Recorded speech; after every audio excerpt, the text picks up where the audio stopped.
Olá, eu sou Bernardo Magina, professor do Núcleo de Pintura e Desenho da Escola de Artes Visuais do Parque Lage. Durante esse período da quarentena, nós estamos produzindo conteúdo para que nós possamos continuar pensando arte juntos, apesar da distância física. A coordenação de ensino fez uma provocação para que nós escolhêssemos algum artista que faça parte da nossa pesquisa e relacionássemos com o conceito de tempo. Eu escolhi o pintor francês Paul Cézanne e para a gente entender um pouco melhor o porquê, eu vou criar um balizamento aqui com os contemporâneos dele, ou seja, com os impressionistas. Aliás, alguns livros de história da arte classificam o Cézanne ou como impressionista ou como pós-impressionista. Eu particularmente não concordo com essas classificações, apesar de entender o porquê. Realmente existem algumas convergências conceituais entre ele e os artistas que viveram na mesma época dele. Mas vamos pensar então um pouco antes de falar dele nos impressionistas como um todo. Todos eles estavam muito influenciados pela invenção da fotografia, que data quase que do nascimento de cada um deles. Se a gente pensar que o Pissarro nasceu em 1830, o Manet nasceu em 1832, o Monet nasceu em 1840 e o próprio Cézanne nasceu em 39, do século XIX. Então eles estavam ali quase que nascendo junto com a fotografia. A câmera fotográfica nasceu em 1834, pelas mãos do Daguerre. E a invenção da fotografia coloca evidentemente a pintura em xeque, em especial o realismo que acontecia ali antes.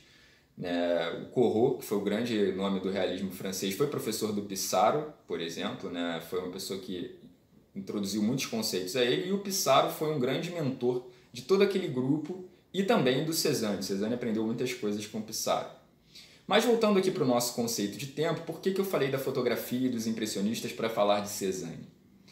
Porque todos estavam muito preocupados em congelar o tempo e espaço. Se nós pegarmos, por exemplo, as catedrais de Rouen, pintadas pelo Monet, a cada hora ele pinta do nascer do sol, depois ele pinta uma hora depois, e ele vai fazendo pequenos intervalos de tempo para justamente registrar a incidência da luz e como que a cor se comportava de acordo com a mudança do sol durante o dia.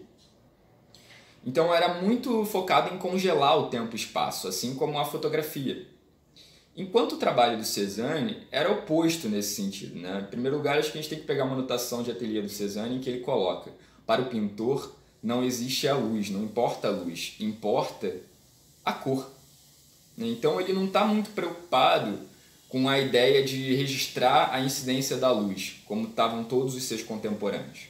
Ele está mais preocupado em entender o olhar como algo fílmico, como algo contínuo. Ele começa a entender o fenômeno do rompimento do tom, ou seja, de acordo com o tempo de observação do espectador, como cada cor se altera na natureza. Então, essa diferença é sutil, mas é crucial entre ele e os seus pares.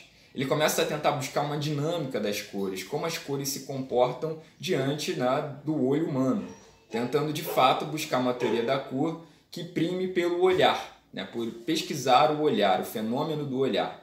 Enquanto os outros impressionistas estavam muito influenciados pelas teorias newtonianas, de você conseguir separar o espectro das cores através do experimento da refração da luz, tentar buscar a cor pura. E Cézanne não enxerga cor pura na natureza, assim como o nosso olho também não enxerga. Então ele segue uma das dicas do Pissarro, que é pintar como você vê. E a maneira que ele via era justamente um olhar fílmico, e não um olhar que registre, que congele o momento como a fotografia. Então, essa separação da percepção de tempo dentro da pintura é crucial, não só dentro da obra dele, mas também em todas as vanguardas do século XX que vão vir depois. Se nós pararmos para pensar que o próprio cubismo deriva muito dos estudos do Cézanne, Braque e Picasso viram a exposição póstuma do Cézanne, ficaram altamente influenciados, e não só na questão formal, como às vezes é sugerido, mas muito em função da dinâmica cromática que o Cézanne começou a imprimir para tentar captar as pequenas sensações do olhar.